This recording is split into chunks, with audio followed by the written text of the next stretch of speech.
కలియుగాంతానికి సంకేతాలు మొదలయ్యాయి. మనిషికి ప్రశాంతత కరువైంది. వేసే ప్రతి అడుగు, మాట్లాడే ప్రతి మాట ప్రమాదకరంగా మారుతోంది. ఎటు చూసినా విషపూరిత, విద్వేషపు ఆలోచనలే కనిపిస్తున్నాయి. చివరకు దేవాలయం వద్ద కూడా అలాంటి పరిస్థితే నెలకొంది. మానసిక ప్రశాంతత కోసం గుడికెళ్లి తన్నుకుంటున్నారు కొందరు ప్రబుద్ధులు. చార్ధామ్ను భూలోక వైకుంఠంగా పిలుస్తారు. అలాంటి బద్రీనాథ్లో శివయ్య దర్శనం కోసం భక్తులు శివాలెత్తారు. వేల కిలోమీటర్ల నుంచి నడిచొచ్చిన భక్తులు కొట్లాటలకు దిగారు.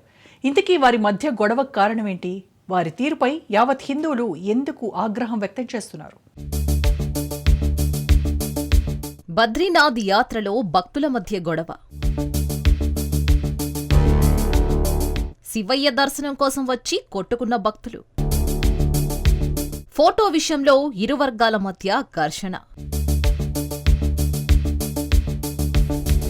హిందూ మత విశ్వాసాలలో చార్ధామ్ యాత్రకు ప్రత్యేక స్థానం ఉంది. ఈ పుణ్యక్షేత్రాలలో బద్రీనాథ్ ఒకటి. ఈ ధామ్ను భూలోక వైకుంఠం అని కూడా పిలుస్తారు. అందుకే ఈ ప్రదేశం చార్ధామ్ యాత్రలో ప్రత్యేక ప్రాముఖ్యతను కలిగి ఉన్నట్లు పరిగణించబడుతుంది. ప్రతి భక్తుడు చార్ధామ్ యాత్ర సమయంలో బద్రీనాథ్ ధామ్ను ఖచ్చితంగా సందర్శిస్తాడు. బద్రీనాథ్ను ఇలా వైకుంఠం అని కూడా పిలుస్తారు. ఎవరైనా సరే తమ జీవితంలో ఒక్కసారైనా బద్రీనాథ్ను సందర్శిస్తే అతను జనన మరణ చక్రం నుంచి విముక్తి పొంది మోక్షాన్ని పొందుతాడని విశ్వాసం ఉంది.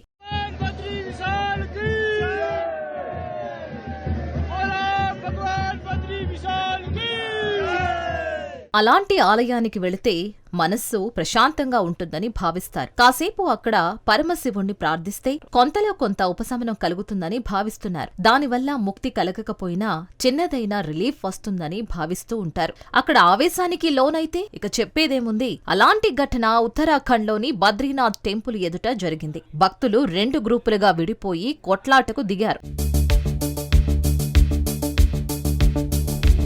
ఆధ్యాత్మికత, ప్రకృతి రమణీయత, ఆహ్లాదం, భక్తులు కోలాహలంగానికి సందడికి కేర్ ఆఫ్ గా నిలుస్తుంది బద్రీనాథ్ యాత్ర. మంచుకొండల మధ్య బద్రీనాథ్ ఆలయ రమణీయతను యాత్రికులు ఆస్వాదిస్తున్నారు. సుమారు 3 కిలోమీటర్ల మేర దైవ దర్శనానికి జనాలు క్యూలో ఉన్నారు. ఎత్తైన కొండలు, పాలనురుగలాంటి జలపాతాలు, చుట్టూ మంచుకొండలు ప్రకృతి ప్రేమికుల్ని మంత్రముగ్ధుల్ని చేస్తున్నాయి. దేశంలోనే కాకుండా విదేశాల నుంచి భక్తులు పవిత్ర క్షేత్రమైన బద్రీనాథ్ దేవాలయానికి వస్తూ ఉంటారు. అక్కడికి వెళితే మనస్సుకు ప్రశాంతత వస్తుందని చిన్న ఆశ. దీంతో విష్ణు క్షేత్రంలో భక్తులు దైవనామ స్మరణతో నిమగ్నమయ్యారు.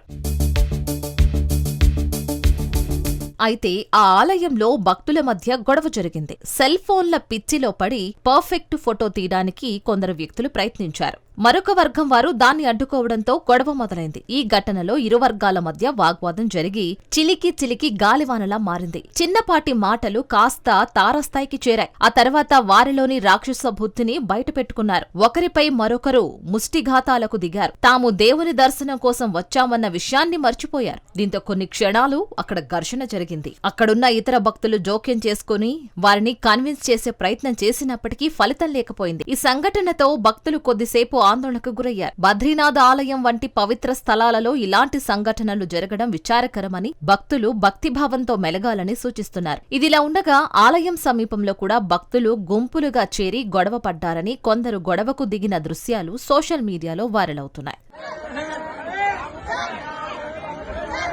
దేవుని గుడిలో శాంతి లేకుండా చేశారు. మీరేం వ్యక్తులంటూ సోషల్ మీడియాలో ప్రశ్నలు వ్యక్తమవుతున్నాయి. దర్శనం కోసం వచ్చామా, ఫోటోషూట్ కోసం వచ్చారా అంటూ మరికొందరు ప్రశ్నల మీద ప్రశ్నలు వేస్తున్నారు. దేవుడు కంటే ఇన్స్టాగ్రామ్ ఫోటోలు ముఖ్యమైనవని భావించినప్పుడు ఇంత దూరం రావడం ఎందుకని మరికొందరు అంటున్నారు. మొత్తం మీద ఈ వ్యవహారం యావత్తు హిందువులను ఒకంత అసహనానికి గురిచేసింది.